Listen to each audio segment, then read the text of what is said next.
On continue un peu la suite de la semaine passée, mais en voyant un autre aspect. La semaine passée, pour ceux qui s'en rappellent, j'ai parlé de la fête de la Pentecôte, qui est à 50 jours après la Pâque. C'est pas 50 jours exacts, mais il y a une période de 50 jours, mais ça dépend, il fallait le calculer à chaque année, à combien à partir du lendemain du sabbat, de calculer 7 semaines complètes, puis le lendemain de la 7e semaine complète, c'était le jour de la Pentecôte.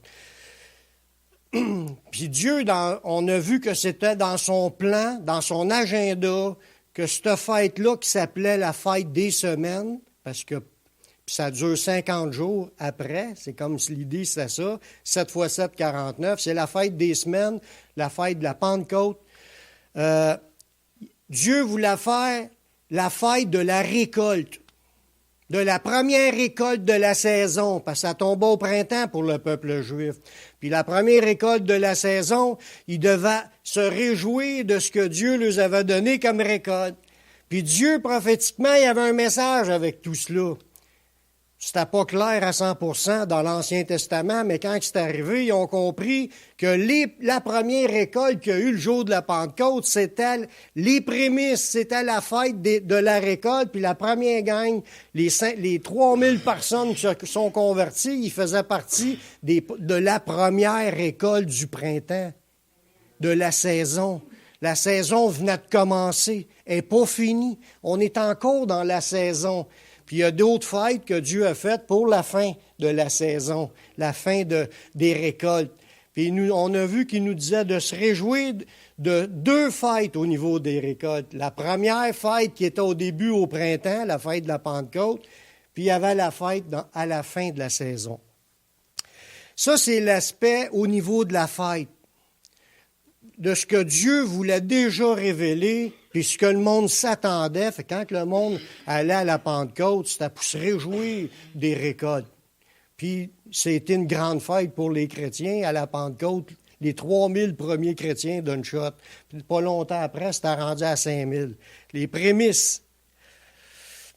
On va voir maintenant ce qui s'est passé dans l'agenda caché de Dieu. Parce que Dieu, il a fait des fêtes pour nous donner des symboles qui sont des signes qui annoncent des choses à venir. Les fêtes, ça annonce des choses à venir. On avait un beau passage dans la parole là-dessus, mais je ne veux pas revenir sur toutes les idées de la semaine passée. Dieu a l'agenda dévoilé, mais dans cela, il y a un agenda caché. Dieu, il avait déjà prévu, avant même que l'existence des humains soit là, il avait déjà prévu la mort de Jésus pour nous sauver. Il avait déjà aussi prévu la récolte. Puis tout ce qui est... Dieu, il voit les choses d'avance, puis toutes les choses s'accomplissent comme lui les a préparées. Fait que Dieu, il a un agenda caché qu'à la Pentecôte, ça sera l'effusion du Saint-Esprit avec puissance, comme qui s'était jamais vu dans l'histoire depuis Adam et Ève jusqu'à là. C'était quelque chose d'extraordinaire. Habituellement, là, c'est une personne de temps en temps qui était un prophète de Dieu rempli du Saint-Esprit. Au temps de Moïse, il y en a eu 70 d'un coup sec qui ont reçu le Saint-Esprit parce que Moïse a imposé les mains aux 70 anciens. C'était des petits groupes. Il y avait un groupe de prophètes ici et là. Il y avait des prophètes des fois seuls, des fois étant en groupe. Des fois, il y avait des gens dans leur maison qui étaient prophètes, il y en a qui étaient fermiers, qui étaient prophètes, il y en a qui étaient auprès des rois, qui étaient prophètes. Dieu, il y en avait comme des gens qui lui appartiennent, comme cela, des gens nés de nouveau, des gens qui marchaient avec le Saint-Esprit avant la venue de Jésus. Mais après la venue de Jésus, c'était pour être une ouverture, comme un flot qui se rouvre, comme une effusion. Comme si tu rouvres les écluses, là, puis là, le Saint-Esprit répandu sur toute chair. Les fils, les filles, les jeunes, les vieux, tout le monde pouvait le recevoir. C'est quelque chose. Dieu avait prévu cela avant, parce qu'il voulait faire, il savait déjà qu'il voulait faire cela à la Pentecôte, mais c'était caché. Il n'y a pas grand monde qui comprenait ces choses-là. Ils s'en ont rendu compte au fur et à mesure qu'elles se sont accomplies. L'effusion du Saint-Esprit dans un but. pour qu'il y ait une cueillette d'âmes perdues. Parce que Dieu, il veut travailler à ramasser les âmes qui sont perdues puis les amener à lui. Fait que Dieu a voulu que le Saint-Esprit soit répandu sur plusieurs pour que plusieurs puissent travailler à la collecte des âmes. Cet agenda caché a commencé à être annoncé par Jean-Baptiste. Lui, Jean-Baptiste, il est venu pour annoncer deux choses. C'est sûr qu'il préparait les cœurs à se repentir devant Dieu, mais sa mission était pour révéler deux choses importantes que Dieu voulait entreprendre, que c'était le timing de Dieu d'arriver à l'effusion de l'Esprit. La première chose, c'est que Jean-Baptiste a prophétisé sur l'effusion du Saint-Esprit, comme quoi que le Saint-Esprit sera répandu à travers du Messie. On voit ça dans Matthieu chapitre 3, le verset 11. Jean-Baptiste, il a dit, « Moi, je vous baptise d'eau pour vous amener à la repentance, mais celui qui vient après moi, il est plus puissant que moi, puis je ne suis pas digne de porter ses souliers. Lui, il vous baptisera du Saint-Esprit et de feu. » C'est quelque chose qui s'était jamais vu. Ils ont vu dans le passé des histoires dans la Bible, des gens remplis de l'Esprit comme Élie qui s'est passé des miracles, Élisée qui était son successeur. On voit le double des miracles de ce que Élie avait vécu. Puis on voit des choses extraordinaires. On a vu des résurrections, des multiplications de la nourriture, le vin pas le vin, l'huile que jamais, puis la farine qui s'est multipliée pour la veuve, des choses comme cela. Mais là, Jean-Baptiste a commencé à annoncer qu'il viendra un personnage, puis ce personnage-là qui vient après lui, il ne savait pas encore c'était qui, il viendra après lui, puis lui, il baptisera d'Esprit Saint et de feu les gens qui aura soif de le recevoir. La deuxième chose qu'il a annoncé, c'est bien sûr, il a révélé qui était l'envoyé de Dieu, qui était le Messie. Ça, dans Jean 1, 33, ça nous dit, c'est Jean-Baptiste encore qui parle, il dit, « Je ne le connaissais pas, en parlant du Messie, mais celui qui m'a envoyé baptiser d'eau, celui-là m'a dit, celui sur qui tu verras l'Esprit descendre et s'arrêter, c'est celui qui baptise du Saint-Esprit. » Fait que qui vous pensez qui a été présenté à tout le peuple comme étant celui qui baptise du Saint-Esprit? Notre Seigneur Jésus-Christ. Yeshua Yamashia, notre Dieu, notre roi qui est venu en forme humaine. Mais il ne le connaissait pas, mais il est envoyé pour le présenter à Israël, pour qu'il soit connu. Tout de suite après, il disait, c'est lui l'agneau de Dieu qui ôte le péché du monde. Fait qu'il a présenté Jésus, puis il a présenté Jésus comme étant celui qui nous baptisera du Saint-Esprit. Dieu voulait que le peuple commence à avoir soif du Saint-Esprit. Qui, quand il lit les écrits des prophètes, puis il voit les miracles qui sont écrits là-dedans, qui n'a pas le goût de vivre la même affaire?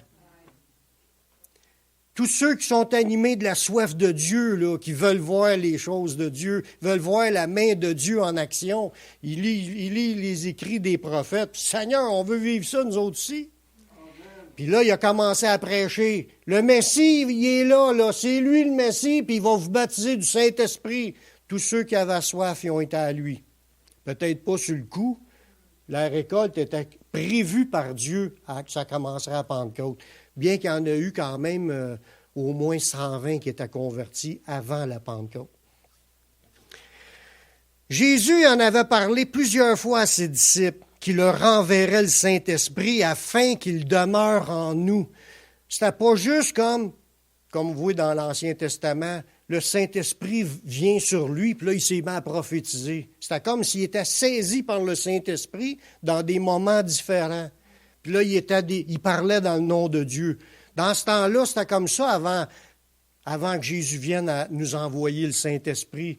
Mais quand Jésus a payé ce que ça coûtait pour régler la dette des péchés, là, il n'y avait plus rien pour empêcher que le Saint-Esprit rentre dans la vie des gens, puis que là, on commence à voir la puissance de Dieu à l'œuvre, puis ça peut être tous les jours. Rempli du Saint-Esprit tous les jours. Si on va puiser tous les jours.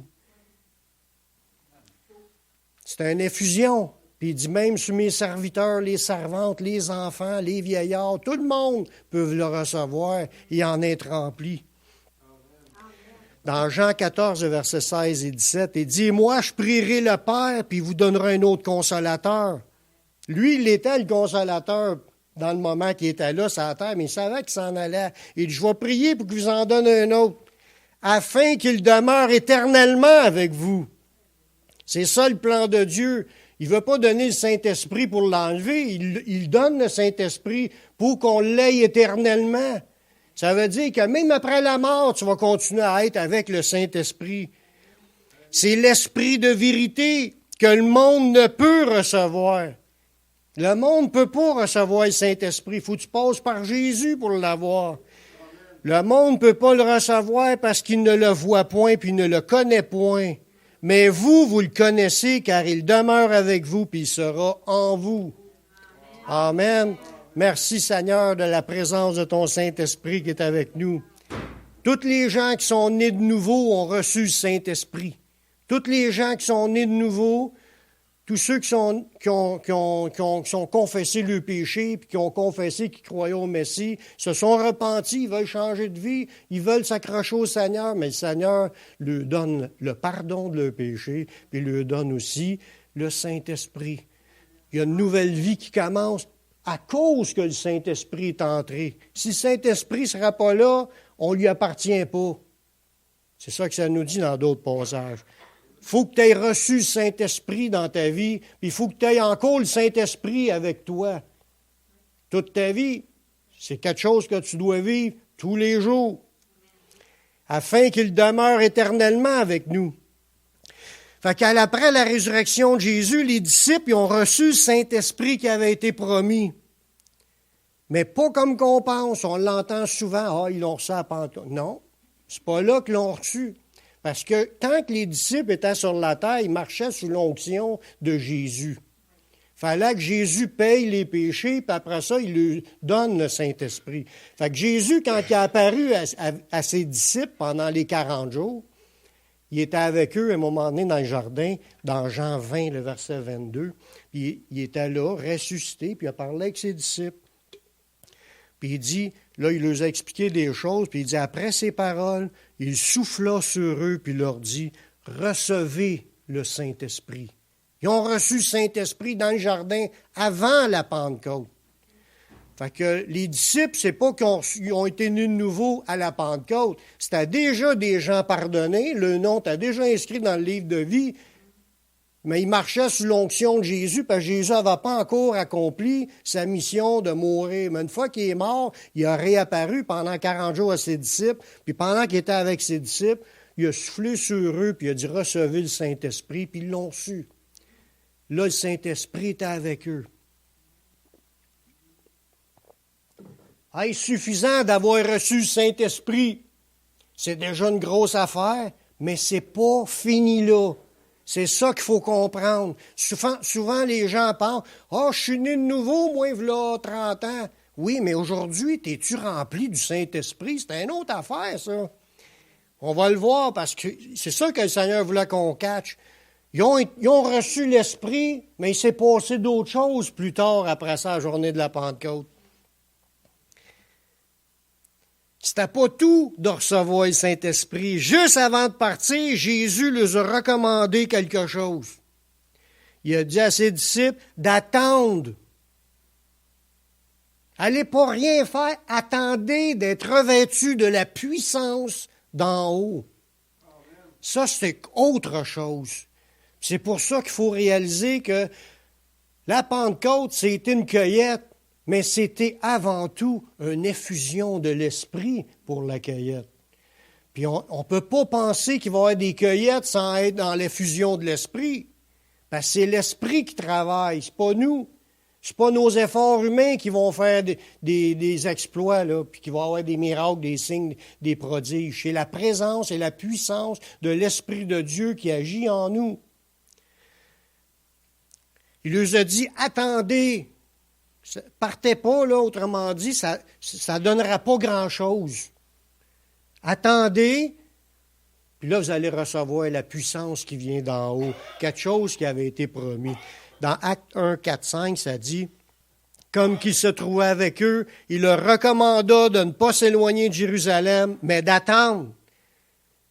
C'est à peu près la seule place qu'on voit dans la Bible que Dieu nous demande d'attendre. Le reste du temps, il nous dit « va ».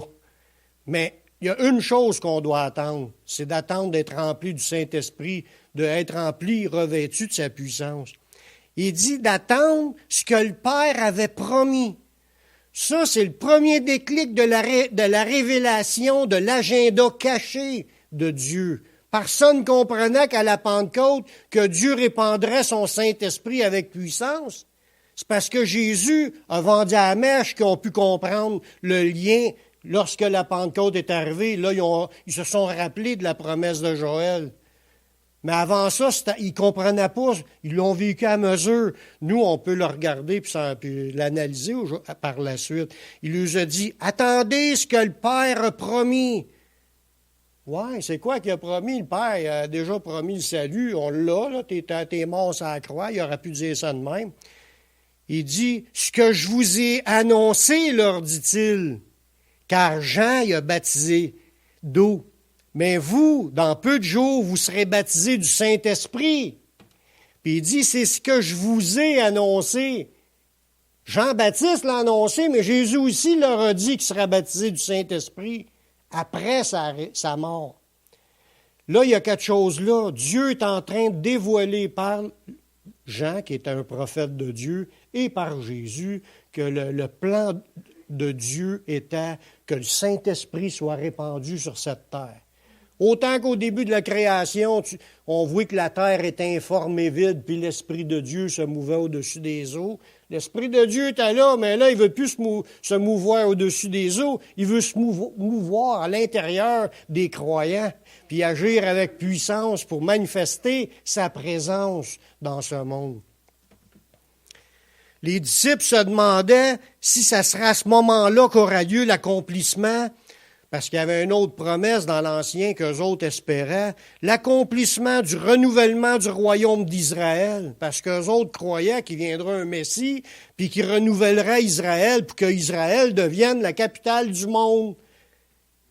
Oui, c'est vrai que ça va arriver, mais c'était pas dans ce moment-là que c'était pour se produire. Dans Acte 1.6, on voit ça, que c'est la question que les disciples se sont posées. Alors les apôtres réunis lui demandèrent, « Seigneur, est-ce en ce temps-là que tu rétabliras le royaume d'Israël? » Il leur répondit, « C'est pas à vous de connaître les temps et les moments que le Père a fixés de sa propre autorité. » Il y a un temps où ce que Dieu va renouveler le royaume d'Israël. Ça va être formé de l'Israël de Dieu, des enfants de Dieu, des gens rachetés par le sang de Jésus, formés de Juifs et de païens. N'oublions pas qu'on a été greffés au sceptre. Puis ceux qui étaient incrédules ont été retranchés en parlant des Juifs. Puis nous, à cause de notre foi, on a été greffés au sceptre. Nous sommes l'Israël de Dieu. Un jour, Dieu va ramener le peuple d'Israël comme étant le peuple principal sur la planète, mais ce n'est pas encore arrivé, puis ça n'arrivera pas tout de suite avant que Jésus revienne. Mais les disciples se posaient la question, est-ce que le fait de recevoir l'Esprit Saint puissance, que ça va renouveler pour le peuple, pour reformer comme le royaume de Dieu sur la terre? Jésus a dit non. Pourtant, Jésus avait déjà dit, si tu nais de nouveau, tu vas entrer dans le royaume.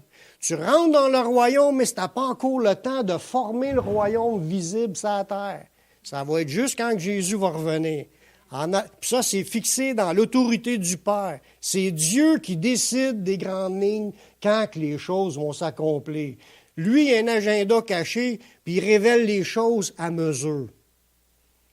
Là, aujourd'hui, on comprend des choses que dans ce temps-là, il y avait de la misère à les comprendre, mais si on serait à leur place, ça aurait été la même affaire. Nous, on les comprend plus aujourd'hui parce qu'on a des révélations, mais il y a encore d'autres choses qu'on va voir, qu'on va comprendre dans la suite. Avec les fêtes aussi, parce qu'il y a d'autres fêtes de l'Éternel qui annoncent des signes prophétiques qui ne sont pas encore accomplis. Jésus a dit que ce n'est pas à vous autres à connaître quand que ça va arriver, le renouvellement d'Israël. Mais Jésus leur a dit que ce serait la puissance du Saint-Esprit qui surviendrait sur eux afin d'accomplir l'œuvre de Dieu en eux et par eux. Le Saint-Esprit n'a pas été relâché pour qu'il travaille tout seul dans les airs. Il a dit, Dieu, dans son plan, il dit, j'ai besoin de témoins. Puis pour que vous soyez des témoins, il faut que vous ayez le Saint-Esprit avec puissance en vous. C'est ça qu'il dit dans d'autres mots, dans Acte 1:8.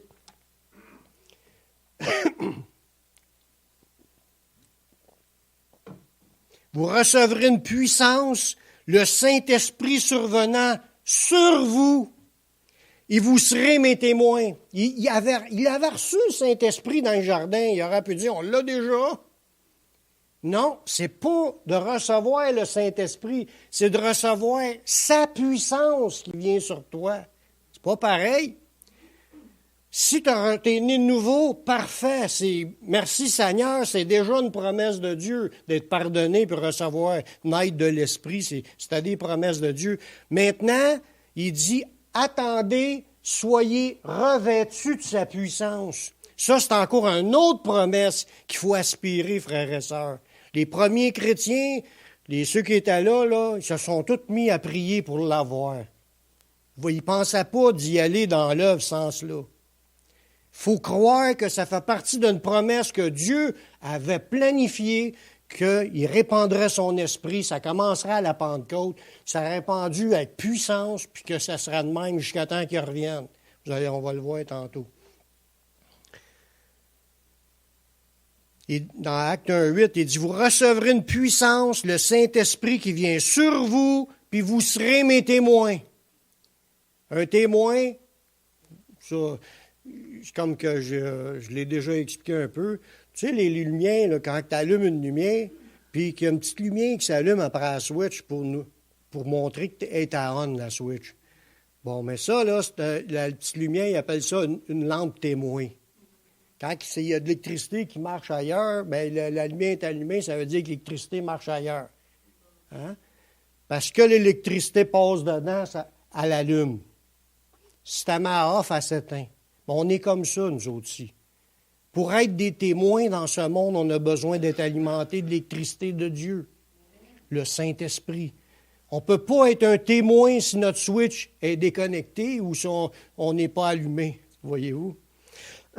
On a besoin d'être rempli puis revêtu pour pouvoir vivre ou laisser agir le Saint-Esprit à travers de nous. Lorsqu'on a reçu la puissance de Dieu, là, les signes surnaturels se sont manifestés. Dans Acte 2, versets 1 à 4.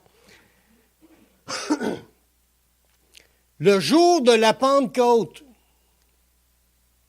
on parlait de la fête de la Pentecôte. Oui, c'était les prémices qui ont été sauvées. C'était une partie de la fête. Dieu avait prévu, c'est pas un hasard que ça tombe cette journée-là, qu'à cette journée-là, pour qu'il y ait la cueillette, il fallait qu'il y ait l'effusion. C'est ce qui s'est passé juste un peu avant la cueillette. Le jour de la Pentecôte, ils étaient tous ensemble dans le même lieu. Tout à coup, il vint du ciel un bruit comme celui d'un vent impétueux. Puis il remplit toute la maison où il était assis. Fait qu'il a venté dans la maison, même ses châssis étaient fermés. Des langues semblables à des langues de feu leur apparurent séparément les unes des autres et se posèrent sur chacun d'eux. Amen. Sur chacun d'eux. Ils furent tous remplis du Saint-Esprit. Ils l'avaient déjà reçu, mais ils furent tous remplis du Saint-Esprit et se mirent à parler en d'autres langues selon ce que l'Esprit leur donnait de s'exprimer. Remplis, wow, là, les langues sortaient. Puis dans d'autres passages, dans les Actes, tu vois qu'ils glorifièrent Dieu, puis ça dit à d'autres places qu'ils prophétisaient. Quand que l'Esprit de Dieu te saisit, il y a une manifestation extérieure qui se manifeste. Parlant en langue, prophétie, louange à Dieu. Tu t'exprimes, là. J'ai vu ça, ma petite fille, là, lors d'une réunion de louange. Puis elle a été saisie par le Saint-Esprit, puis elle n'arrêtait pas de chanter, puis elle chantait fort, puis elle n'était pas capable. Elle dit, la minute qu'elle se remettait à penser au Seigneur, elle se remettait à chanter des louanges à Dieu.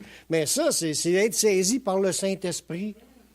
Mais c'est pour tout le monde, cette promesse-là. C'est pour tous ses enfants. Ça dit dans ce passage-là, elle s'est posée sur chacun d'eux, puis ils furent tous remplis.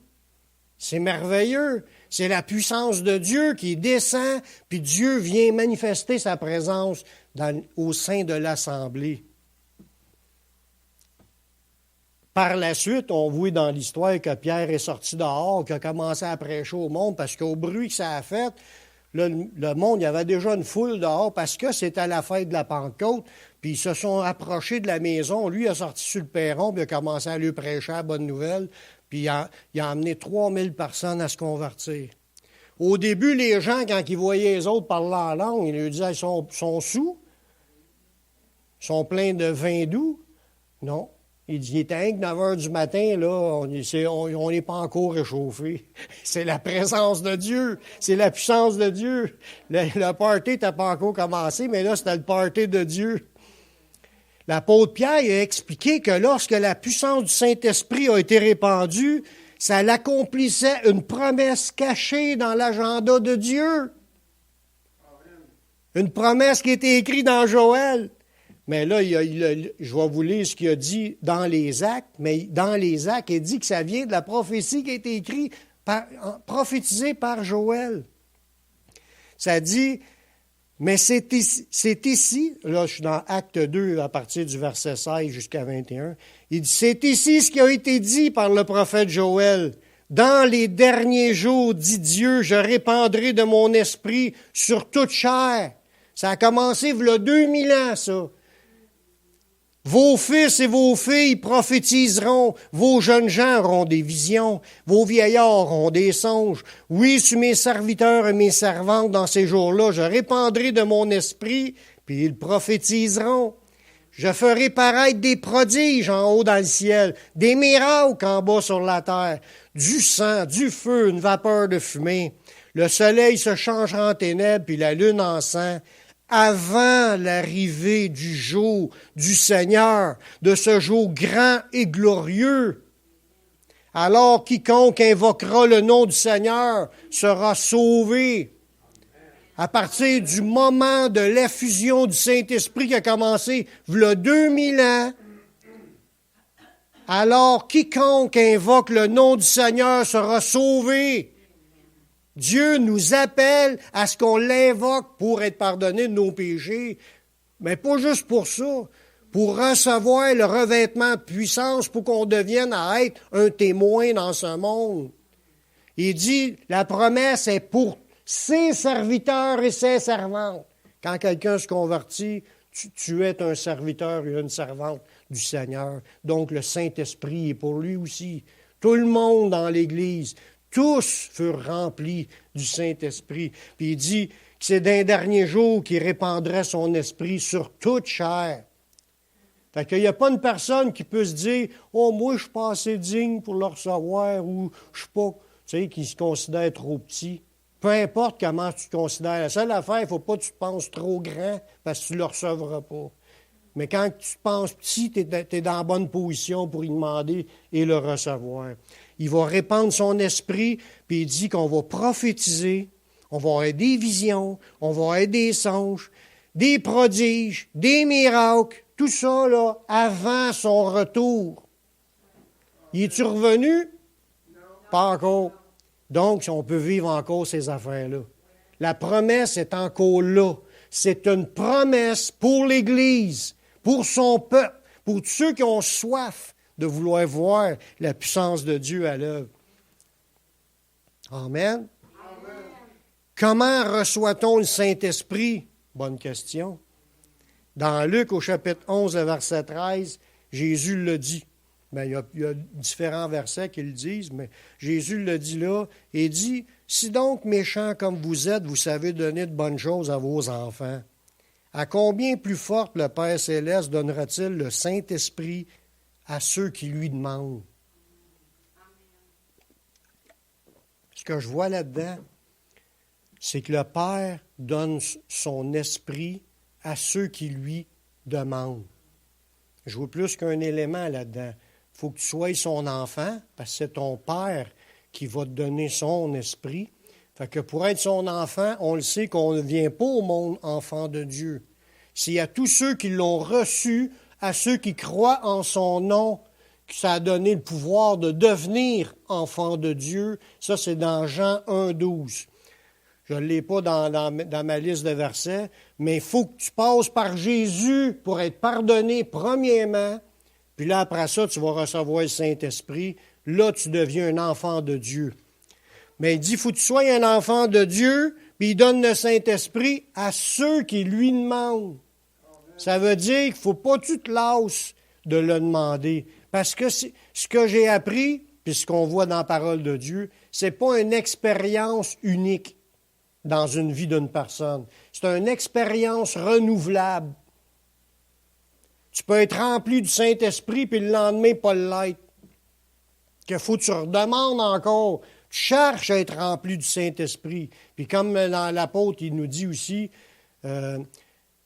soyez remplis de l'Esprit, entretenez-vous des psaumes, des hymnes, des cantiques spirituels, chantant et célébrant de tout votre cœur les louanges du Seigneur. La louange, la prière, le demander, confesser ses péchés peut-être, parce que des fois on est pécheurs. On voit aussi comment est-ce que Pierre l'a présenté au monde. Quand il a appelé les gens à se repentir, il leur a promis qu'il recevrait le Saint-Esprit. Dans Actes 2, 38, ça nous dit, Pierre leur dit, « Repentez-vous et que chacun de vous soit baptisé au nom de Jésus-Christ pour le pardon de vos péchés et vous recevrez le don du Saint-Esprit. » Voyez-vous, il y a une étape chronologique. Repentance, s'engager à devenir disciple de Jésus pour être pardonné, recevoir le Saint-Esprit. Les étapes, tu ne peux pas les changer. Si tu n'as pas de repentance, puis tu ne veux pas devenir disciple de Jésus, tu peux avoir été touché par le Saint-Esprit, tu peux avoir vécu des affaires avec le Saint-Esprit, mais il ne sera pas en toi tant que tu ne t'es pas repenti, puis tant que tu ne t'es pas engagé à devenir un enfant de Dieu, à devenir un disciple de Jésus. Faut que tu t'engages, faut que tu te fasses baptiser, puis tu suives le Seigneur. Là, tu vas recevoir le don du Saint-Esprit. Amen. Puis un autre verset qu'on voit aussi dans les Actes, au chapitre 1, versets 14 et 15, qu'ont fait les disciples, eux, pour recevoir la puissance du Saint-Esprit. Ça nous dit que tous les disciples, avant qu'ils l'aient reçu, là, ça c'est après que Jésus soit parti, il les a tout expliqué, puis là il restait 10 jours là, avant que ce soit la Pentecôte. Ça faisait 40 jours que Jésus leur apparaissait, puis que là, Jésus est monté à leur vue au bout de 40 jours. Mais après ça, la fête de Pentecôte, c'est 10 jours plus tard. Qu'est-ce qu'ils ont fait les disciples? Bien, ils sont mis à prier. Ils ont attendu à Jérusalem, comme Jésus leur a dit de faire, puis ils se sont mis à prier. Tous, d'un commun accord, persévéraient dans la prière avec les femmes. Et Marie, mère de Jésus, elle s'est convertie elle aussi. Et avec les frères de Jésus, ils se sont convertis eux autres aussi. Même s'ils riaient de Jésus dans son ministère, ils se sont convertis puis ils étaient là en train de prier eux autres aussi. En ces jours-là, Pierre se leva au milieu des frères, puis le nombre des personnes réunies était d'environ 120. Voyez-vous, toute la gang ensemble. Ils ne voulaient pas se contenter juste d'être nés de nouveau. Ils voulaient la puissance du Saint-Esprit. Et pour l'avoir, il faut que tu l'aspires, il faut que tu y demandes, il faut que tu pries. Faut que, si tu as des péchés, il faut que tu confesses tes péchés en te repentant. Il faut que tu sois connecté déjà dans l'esprit pour en être revêtu de sa puissance. Ça peut arriver, tu reçois le baptême tout de suite en te convertissant, tu es baptisé du Saint-Esprit. Mais ça n'arrive pas souvent. Le plus souvent, c'est qu'il a fallu que tu pries ou que d'autres prient. C'est au bout d'un résultat d'exaucement de prière. C'est un exaucement de prière, puis c'est un temps de prière pour être exaucé. Voulons-nous la présence et la puissance de Dieu qui agit dans nos vies? Mais je fais un appel. S'il y a des gens qui veulent recevoir la présence puis la puissance de Dieu, si vous dites, moi, j'en ai pas assez, j'en veux plus. Mais pour qu'il y en ait plus, il faut que tu y montes au Seigneur que tu en veux plus. Il veut que tu pries, puis il veut que tu cherches sa face, puis il veut que tu t'approches de lui. Oui, on peut s'approcher là, présentement, puis venir en avant, puis demander des choses au Seigneur. Mais quand vous allez retourner chez vous, il faut que vous soyez encore en train de vous approcher de lui, puis que vous allez être dans votre auto, pensez au Seigneur, approchez-vous de lui. Vous allez être au travail, approchez-vous de lui. Approchez-vous de lui, cherchez, persévérez comme les disciples pour le recevoir. Puis vous allez l'avoir parce que c'est une promesse que Dieu a faite, puis il n'est pas menteur. Amen.